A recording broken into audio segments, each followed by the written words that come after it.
الله الرحمن الرحيم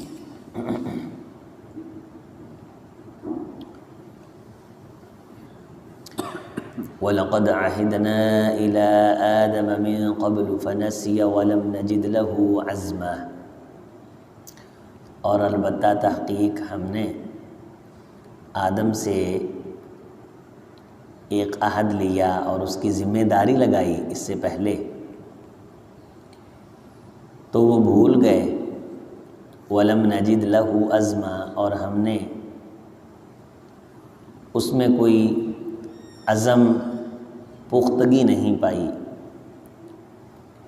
وَإِذْ قُلْنَا لِلْمَلَائِكَةِ اسْجُدُوا لِآدَمَ، اور جب ہم نے فرشتوں سے کہا کہ تم سجدہ کرو آدم کو، فسجدوا، تو ان سب نے سجدہ کیا، الا ابلیس، سوائے ابلیس کے، ابا، اس نے صریح انکار کیا۔ فقلنا، تو ہم نے کہا اے آدم، ان ھذا عدو لک، بے شک یہ تیرا دشمن ہے، ولزوجک، اور تیری بیوی کا بھی دشمن ہے۔ فلا یخرجنکما، کہیں یہ تم کو نکلوا نہ دے، من الجنت، جنت سے، فتشقی، تو پھر تمہیں مشقت اٹھانا پڑے۔ ان لک، بے شک دیکھ تیرے لیے، اللہ تجوع، نہ تو یہاں کوئی بھوک لگتی ہے، فیہا، اس میں اس کا سامان اللہ تعالیٰ نے رکھا ہے، ولا تعریٰ، اور نہ ہی تو ننگا ہوتا ہے، اللہ نے لباس رکھے ہیں رنگ برنگے۔ وَأَنَّكَ لَا تَظْمَأُ فِيهَا، اور نہ ہی بے شک تو اس میں پیاسا ہوتا ہے، وَلَا تَضْحَىٰ، اور نہ ہی تجھے دھوپ ستاتی ہے۔ اب یہ اللہ تعالیٰ کی طرف سے نعمتیں ہیں، تو ان نعمتوں میں رہو۔ تو یہ یاد رکھنا، ذرا دھیان رکھنا کہ تمہیں جنت سے یہ شیطان نکلوا نہ دے، چونکہ یہ تیرا بھی دشمن ہے اور تیری بیوی کا بھی دشمن ہے۔ فوسوس الیہ الشیطان، تو شیطان نے آدم کی طرف یہ وسوسہ ڈالا۔ یہاں حضرت آدم علیہ السلام کا تذکرہ ہے، الیہ کی ضمیر مذکر ہے۔ عموماً یہ بھی ہماری زبان زد عام ہے کہ عورتیں بندوں کو گمراہ کر دیتی ہیں، تو یہاں بھی وہ حوا کے پیچھے لگ گئے۔ نہیں، ایسی بات نہیں۔ شیطان نے وسوسہ کس کے ذہن میں ڈالا؟ آدم علیہ السلام کے ذہن میں۔ یہ صراحت ہے یہاں اس مقام پہ۔ اگلا لفظ ہے قال یا آدم، آدم سے کہنے لگا، هل ادلک علی شجرۃ الخلد وملک لا یبلی، کیا میں تیری ایک ہمیشگی والے درخت کی طرف رہنمائی، شجر حیات، ہمیشگی والا درخت، اس کی طرف تیری رہنمائی نہ کروں؟ اور دلہ جہاں لفظ آتا ہے تو اس کا مطلب ہوتا ہے محبت بھری رہنمائی کرنا، جیسے صحابہ کرام خود اللہ کے رسول صلی اللہ علیہ وسلم کی بارگاہ میں بعض دفعہ حاضر ہو کے کہا کرتے تھے، دلانی علی عمل اذا عملتہ دخلت الجنہ، اللہ کے رسول میری کسی ایسے عمل کی طرف رہنمائی فرمائیں جب میں کروں تو میں پھر جنت میں چلا جاؤں۔ تو یہ کہنے لگا کہ میں تیری رہنمائی کرتا ہوں ایک ہمیشگی کے درخت کی طرف، وہ ملک لا یبلا، اور ایسی بادشاہت کی طرف جو کبھی بوسیدہ نہیں ہوگی۔ تمہیں اس لیے روکا گیا ہے، اگر تم نے کھا لیا ہمیشہ کے لیے بادشاہ بن جاؤ۔ لمبی دیر آدم علیہ السلام وہاں رہے تو یہ بدستور خیال ڈالتا رہا، اور اس کے پاس اس کے علاوہ رائی بھر طاقت نہیں۔ یہ قرآن کا صریح فیصلہ ہے، یہ صرف خیال ڈال سکتا ہے، باقی کائنات کی کوئی چیز نہیں کر سکتا، نہ تو یہ ہاتھ سے کسی کو تکلیف دے سکتا ہے۔ اور یہ ہوتا ہے کہ یہ جو شیطان ہے، یہ بعض دفعہ جو جن ہیں ان کو ہائر کر لیتا ہے تکلیف دینے کے لیے۔ جو جادو کرتے ہیں نا، وہ اس شیطان کے ذریعے سے جنوں کو ہائر کرتے ہیں، وہ تکلیف دیتے ہیں بندے کو، ان کے ذریعے سے نقصان کرواتا ہے، ان کو بھی اکساتا ہے، ان کے بھی خیالات پلٹتا ہے، اور بندے کا بلڈ پریشر لو کر دیا، ہائی کر دیا۔ مجرى الانسان کا مجرى الدم، بندے کے اندر تو یہ اس طرح چلتا ہے جس طرح خون چلتا ہے، سرشت ہے اس کی کہ اس کے اندر یہ طاقت ہے، اور یہ طاقت اللہ تعالیٰ نے کہہ کے دی ہے اس کو۔ اس کے علاوہ اس کے پاس کوئی کسی قسم کی اتھارٹی نہیں۔ نبی صلی اللہ علیہ وسلم نے فرمایا کہ جنوں کا ایک ٹولہ مہج نبی کے سامنے آیا، تو ان میں سے وفی یدہ شعلۃ من نار، ایک شیطان کے ہاتھ میں یعنی ایک جن کے ہاتھ میں آگ تھی، آگ کے شعلے تھے۔ اب ان کو یہ لے کے آیا تھا، ہائر کر کے لے کے آیا تھا، تو وہ شیطان کا چیلا یعنی جن کا بچہ یہ چاہ رہا تھا کہ وہ مجھ محمد صلی اللہ علیہ وسلم پہ آگ پھینکے اور وہ میرا نقصان کرے۔ تو جب میں نے اس کو دیکھا تو میں نے فوراً پڑھا اعوذ بکلمات اللہ التامات اللاتی لا یجاوزہن بر ولا فاجر ومن شر ما خلق وزرع وبرأ ومن شر فتن اللیل والنہار ومن شر کل طارق الا طارقا بخیر یطرق یا رحمان۔ تو جب میں نے یہ دعا پڑھی تو اللہ تعالیٰ نے اس کے سارے لشکر کو رسوا کر دیا، ان کی آگ کو ٹھنڈا کر دیا، انہیں ناکام اور نامراد لوٹا دیا اور انہیں نیست و نابود کر دیا کہ وہ اپنے اس پلید مقصد میں کامیاب نہیں ہو سکے۔ تو یہ جنوں کو ہائر کر کے لے آتا ہے، اور غزوہ احزاب کے اندر بندوں کو ہائر کر کے لے آیا مسلمانوں کا نقصان کرنے کے لیے، ایسے ڈینگیاں مار رہا تھا آج تم چھا جاؤ گے، لیکن ہوا کیا؟ قرآن کہتا ہے سَيُهْزَمُ الْجَمْعُ وَيُوَلُّونَ الدُّبُرَ، کہ وہ سارے کے سارے پھر پیٹ پھیر کے بھاگ گئے، اور ان سے پہلے یہ خود بھاگ گیا اور ان کو کہنے لگا کہ جو کچھ مجھے نظر آ رہا ہے وہ تمہیں نظر نہیں آ رہا۔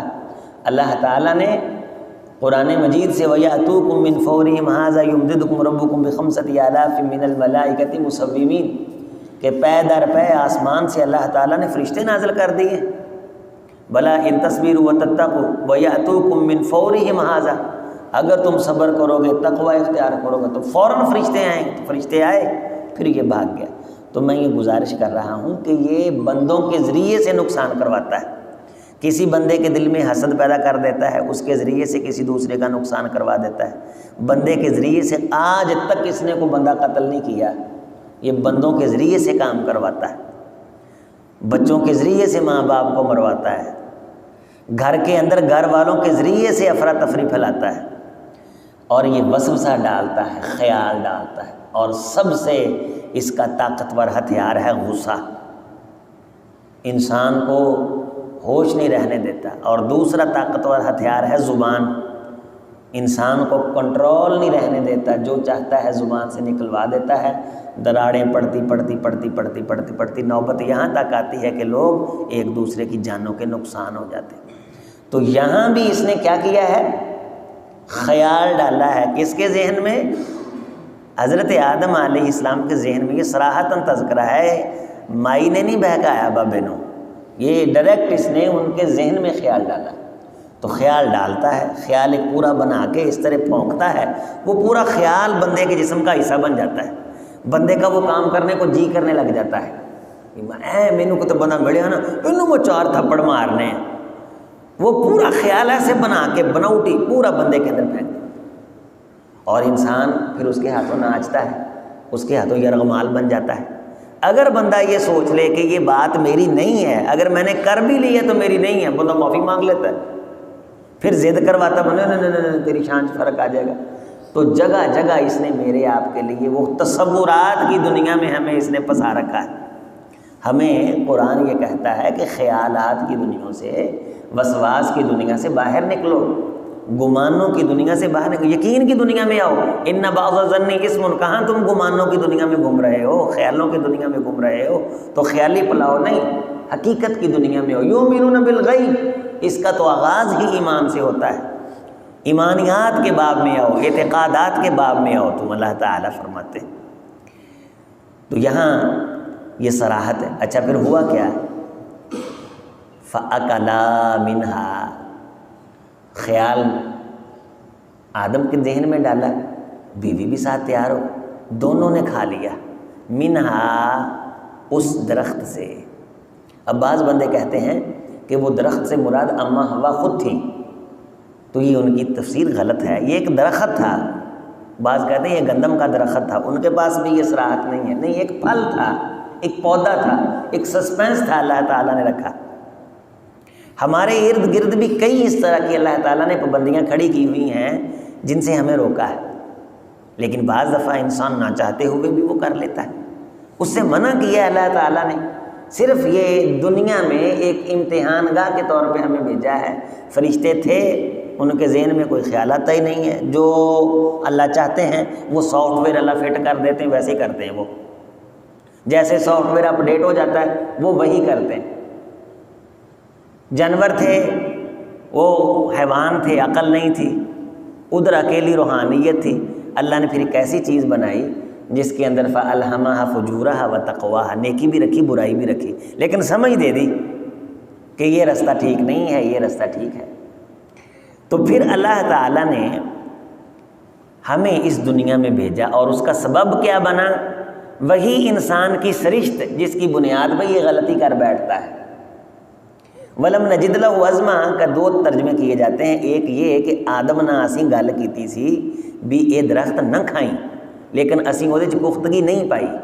لیکن راجح ترجمہ جو مجھے معلوم ہوتا ہے وہ یہ ہے کہ جب آدم علیہ السلام سے بھول ہو گئی تو ہم نے وَلَمْ نَجِدْ لَهُ عَزْمًا اسے ضدی نہیں پایا، نہیں، اس نے فوری توبہ کی، فوری اس نے رجوع کیا، وَلَمْ نَجِدْ لَهُ عَزْمًا، اور ہم نے اس کے اندر کوئی پختگی نہیں پائی، یعنی وہ ڈٹائی نہیں اختیار کی، جس طرح شیطان ایک سجدہ نہیں کیتا، عذر گناہ بدتر از گناہ، اور پھر اس کے بعد طویلیں کرتا رہا، یہ آگو چو میں واگو چو بنے ہیں، یہ مٹی سے بنا ہے، میں اس کو سجدہ کیوں کرتا، اگرچہ مگرچہ چونکے چنانچہ، ایک تو غلطی کر لی، دوسرا ضد کی۔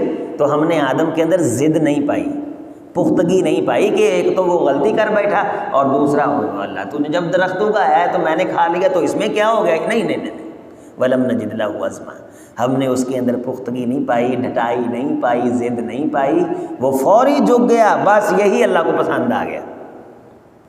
نبی صلی اللہ علیہ وسلم نے فرمایا غلطی کر کے جھک جانے والا بندہ اللہ کو اس بندے سے زیادہ پسند ہے جو ساری زندگی نیکی کرتا ہے، غلطی کرتا ہی نہیں۔ صحیح حدیث ہے، غلطی کر کے جھک جانے والا بندہ اللہ کو اس بندے سے زیادہ پسند ہے جو غلطی کرتا ہی نہیں ہے۔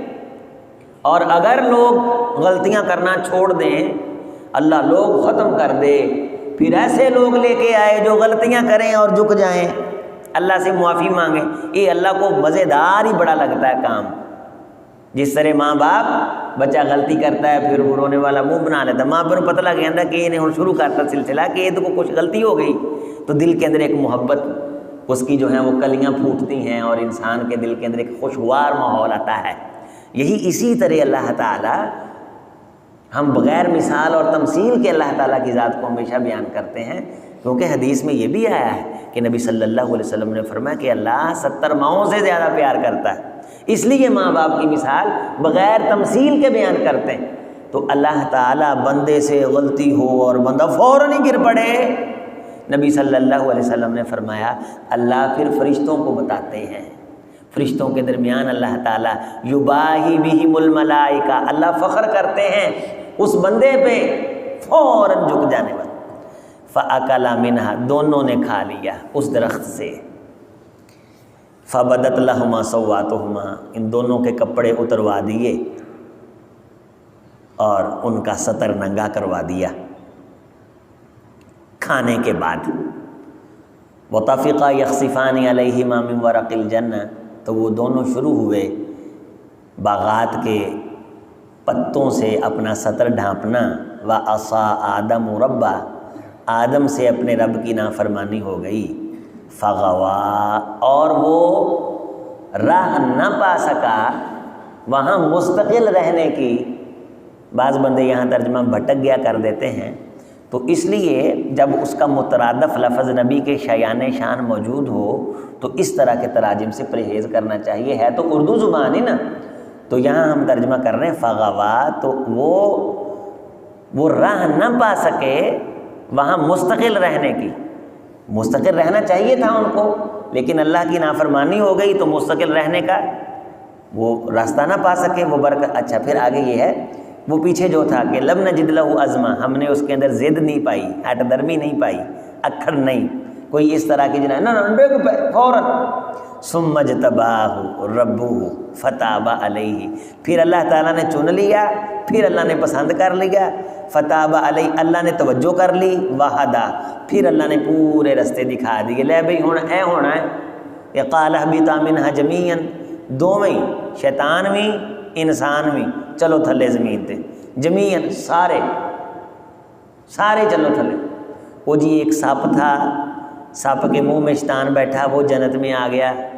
اسرائیلی کہانیاں لمبی چوڑی، شیطان سپ کے منہ میں بیٹھ کے آ گیا، آ کے مائی کو ورغلایا، خیال ڈالا ہے۔